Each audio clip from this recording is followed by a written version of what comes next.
My name is Sarah Mitchell, and after 10 years as a senior financial analyst at Global Innovations Corp., I learned that sometimes the biggest threats to a company don't come from outside competitors. They come from the people signing the checks.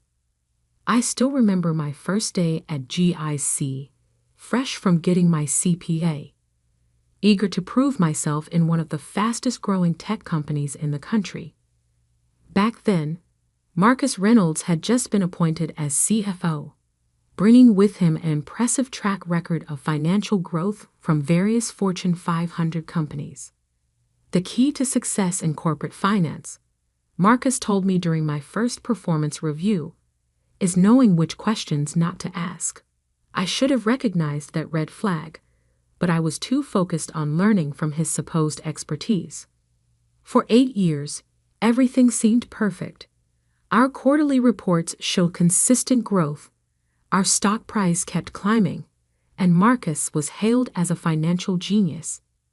I worked my way up from junior analyst to senior financial manager, earning a reputation for attention to detail that would eventually save my career and expose a massive fraud. The first hint that something was wrong came during our Q3 review last year. I was reconciling our international subsidiary accounts when I noticed subtle discrepancies in the transfer pricing documentation. Small amounts, skillfully hidden in thousands of legitimate transactions, but they didn't quite add up.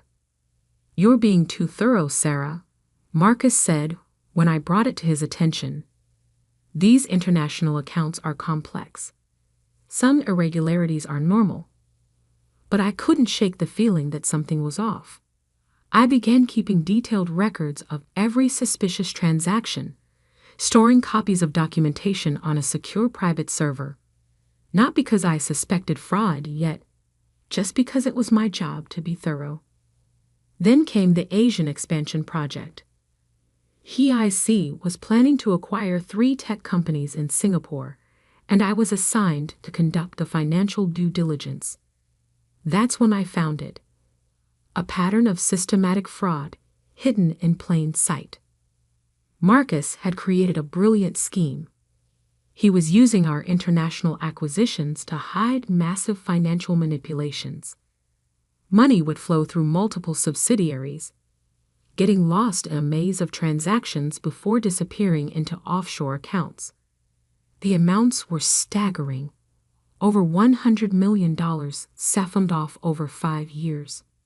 I spent 2 weeks documenting everything, cross-referencing transactions, building an airtight case.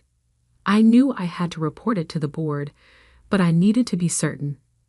One mistake could ruin careers, including mine. The night before I planned to present my findings, I received an urgent email from Marcus requesting an early morning meeting. Walking into his office at 7 a.m., I knew something was wrong. 2 security guards stood by his desk, and Janet from HR sat in the corner, her expression carefully neutral. "We've discovered some disturbing information, Sarah," Marcus began, his voice cold.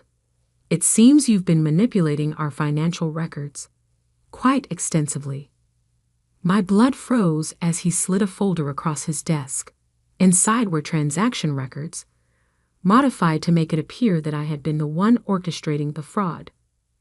My signatures had been forged on key documents, timestamps altered, approval chains rearranged. "The evidence is quite clear," Marcus continued.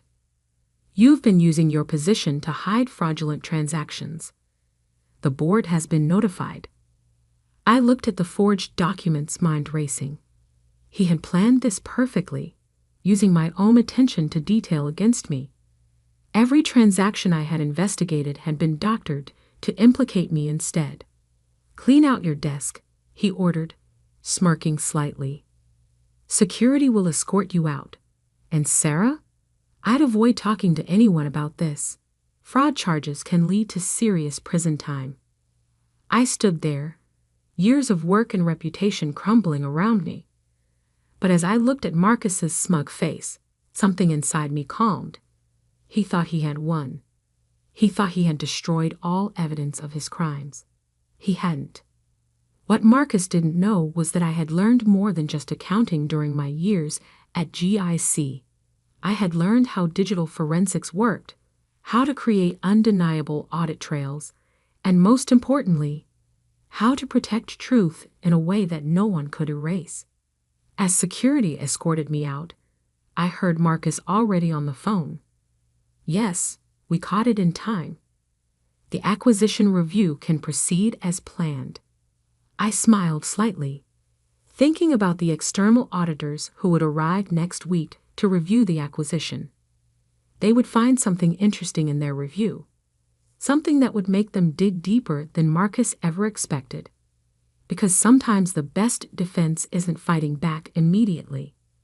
Sometimes it's letting your enemies think they've won while the evidence they didn't know about slowly comes to light. Marcus thought he had buried the truth under forged documents and false accusations. What he didn't know was that the real evidence was already safely documented, time-stamped, and waiting to be discovered by people he couldn't control. The forensic audit team would arrive in exactly 7 days, and they were about to find the biggest financial fraud case of the decade. Part 2. The preparation. The first thing I did after being escorted out wasn't call a lawyer. Instead, I drove to a small cyber cafe 2 towns over and accessed my secure private server. Marcus had surely seized my work computer, but he didn't know about my personal backup system. "They're doing a complete audit of your department," messaged Tom from it, a friend who'd helped me set up my secure documentation system months ago. "Reynolds is having everything scrubbed." Of course he was. But what Marcus didn't understand about modern forensic accounting was that every attempt to hide evidence creates new evidence. From my secure location, I watched through encrypted logs as Marcus's team combed through company servers, methodically altering records. Each change they made was automatically documented by the hidden protocols I'd put in place. My apartment became my war room. 3 laptops displayed different aspects of my counter strategy. Screen 1. The official GIC financial records, being systematically altered by Marcus's team. Screen 2. My secured backup records, showing the original transactions. Screen 3. A real-time log of every change they were making, each one strengthening my case. The external auditors are from Anderson and Price. Messaged Lisa from the finance department. She'd been my mentor when I started and knew something was wrong. Top forensic team. Reynolds is trying to rush them through before the acquisition. Perfect. Anderson and Price had a reputation for being thorough. They wouldn't be rushed. 2 weeks after my firing, Marcus made his first major mistake. In his hurry to cover the money trail, he authorized a series of correcting entries that contradicted previous quarterly statements. Getting questions from the SEC about revised filings, Lisa reported, "The changes aren't matching up with the original submissions." I smiled, watching the discrepancies multiply. In financial fraud, it's not the original crime that usually exposes you, it's the cover-up. Then came an unexpected ally. James from the Singapore office reached out to a secure channel. "Those acquisition targets you were investigating," he wrote, "2 of them are shell companies. Just empty offices and paperwork. I've got photos and documentation." I thanked him but warned him to stay quiet. The forensic audit would need to discover this independently to be credible. 3 weeks in, signs of Marcus's growing desperation started showing. The auditors were asking too many questions, digging too deep into the international transactions. "Sarah," his email read, "perhaps we acted hastily. Would you consider consulting on some historical reconciliations? For appropriate compensation, of course." I didn't respond. A few days later, another email arrived offering a generous settlement, in exchange for signing some backdated documents. His nervousness was showing. The auditors must have found something. They're working through weekends now, Lisa reported. Marcus has the team recreating transaction histories, but the numbers aren't adding up. Can't make the cash flows balance. Of course they couldn't. International transfers have too many independent verification points. Change one record, and you have to change hundreds of others to maintain consistency. 1 week before the acquisition deadline, I received an urgent message from David, our external counsel, who'd quit after my firing. "You need to see this," he wrote, attaching internal memos. "They're planning to pin everything on you." Created a whole paper trail of forged authorizations. I checked my secure logs. Every document they forged, every alteration they made, was being independently recorded and timestamped. The truth was growing stronger with every lie. The final week was intense. Marcus's team worked around the clock, trying to patch holes in a fictional narrative. Each fix only created new discrepancies. The auditors found the Singapore shell companies, Lisa messaged. They're expanding the scope of their investigation. Marcus is furious. His final attempt to reach me came through my old supervisor. "Whatever you think you have, it won't matter. Take the settlement. Walk away." I sent back one reply, looking forward to the audit findings. The night before the auditor's final presentation to the board, I checked my documentation one last time. Original transaction records, secured and verified. Forged document trail, fully documented. Alteration timestamps, all logged. Singapore evidence, independently verified. Cash flow discrepancies, clearly highlighted. "You really think this will work?" Tom messaged. "They've got the board convinced you're the criminal." "That's the beauty of forensic accounting," I replied. "Numbers don't lie, even when people do." I went to bed that night feeling strangely calm. Tomorrow, in front of the board and the SEC observers, Marcus would learn why you should never frame a financial analyst who understands digital forensics. My phone buzzed one last time. A message from Lisa. Auditors called an emergency board meeting for tomorrow morning. Marcus doesn't know what they found. But I did, and tomorrow, everyone else would too. Part 3. The Revelation. The morning of the audit presentation, Global Innovation's headquarters was unusually quiet. Through my sources, I learned that the Anderson and Price team had requested a closed-door session with the full board and SEC representatives. Marcus had no choice but to agree, though he insisted on presenting his version of events first. "Ladies and gentlemen," he began, standing confidently at the head of the boardroom. "Before the audit team presents their findings, I want to address the unfortunate situation that led to this review." I watched through Lisa's secure feed as Marcus launched into his carefully prepared narrative. "As you know, we recently discovered significant financial irregularities," he continued. "Thanks to our internal controls, we identified the responsible party, a trusted employee who abused her position." The boardroom door opened, interrupting his speech. Catherine Wong, lead forensic auditor from Anderson and Price, walked in flanked by 2 SEC investigators. "Mr. Reynolds," Catherine said calmly, "I believe we should proceed directly to our findings." Marcus's smile flickered. This wasn't part of his plan. "Of course," he said smoothly, taking a seat. "Though I think you'll find our internal investigation has been quite thorough." "Indeed," Catherine replied, connecting her laptop to the presentation system. "Let's begin with those internal investigations." The screens came to life, displaying a complex timeline of transactions. "What you're about to see," Catherine announced, is one of the most sophisticated financial fraud schemes we've encountered, and its revelation comes thanks to one of the most detailed forensic documentation trails I've ever seen. Marcus shifted uncomfortably as Catherine began her presentation. First, let's examine the official records, she said, pulling up GIC's books. According to these, Sarah Mitchell orchestrated a complex fraud scheme. However, the screen split, showing parallel transaction records.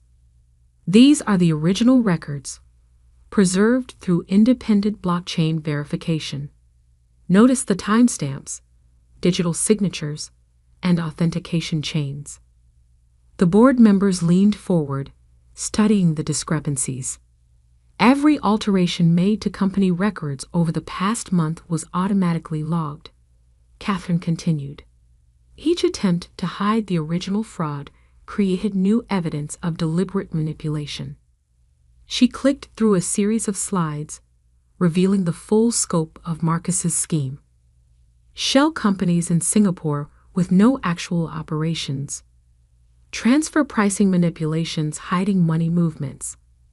Forged approvals with impossible timestamps. Backdated documents contradicting official filings. But the most damning evidence, Catherine said, comes from the very attempt to frame Ms. Mitchell. The screens show a detailed analysis of the forged documents used against me. These forgeries contained a fatal flaw, Catherine explained. They used digital signatures generated after Ms. Mitchell's system access was revoked. In other words, these documents could only have been created by someone with CFO-level authorization. Marcus stood up abruptly. This is speculation. Actually, one of the SEC investigators cut in. It's evidence, and there's more. The next hour was a methodical destruction of Marcus's entire fraud scheme. Every transaction, every forgery, every attempt at cover-up was exposed in precise detail. In total, Catherine concluded, we've documented $127.3 million in fraudulent transactions over 6 years. The attempt to frame Ms. Mitchell appears to have been triggered by her discovery of the Singapore shell companies. The board chairman looked physically ill. And the acquisition targets? Fake, Catherine confirmed. Empty offices and paid actors. The acquisition was meant to hide the money trail permanently. Marcus tried one last time. These are just technical glitches. These are federal crimes. The SEC investigator interrupted. Mr. Reynolds, I suggest you contact your attorney immediately. What happened next was a blur of activity. Security arrived to escort Marcus out. The SEC investigators began sealing off financial records. The acquisition was immediately halted. By evening, I received a call from the board chairman himself. Ms. Mitchell, he said, sounding exhausted, we owe you an enormous apology and a debt of gratitude. Would you be willing to meet tomorrow to discuss returning to GIC? We need someone with your skills to help clean up this mess. I had a better offer in mind. 1 year later, I'm no longer just a financial analyst. I'm the youngest CFO in GIC's history, leading a completely restructured finance department. The systems I designed to catch Marcus's fraud have become standard practice across the industry. Marcus? He's facing 20 years in federal prison. Turns out we weren't his first target, just the first one who kept better records than he did. Sometimes late at night, reviewing audit reports in my new office, Marcus's old office, I think about that final board meeting. About his face when he realized what had happened. He thought he was framing an ordinary analyst, but what he really did was trigger the most sophisticated forensic trap ever created. The irony. If he'd been honest, I would have helped him improve our financial systems legitimately. But he chose fraud. Forgetting the first rule of modern finance, in a digital world, the truth leaves traces that cannot be erased. These days, when I speak at accounting conferences, someone always asks about the case. They want to know if I planned it all from the beginning. I just smile and tell them what I've learned.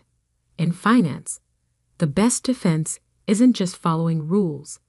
It's creating systems where truth can always be verified. Because sometimes, the quiet analyst in the corner office isn't just checking numbers.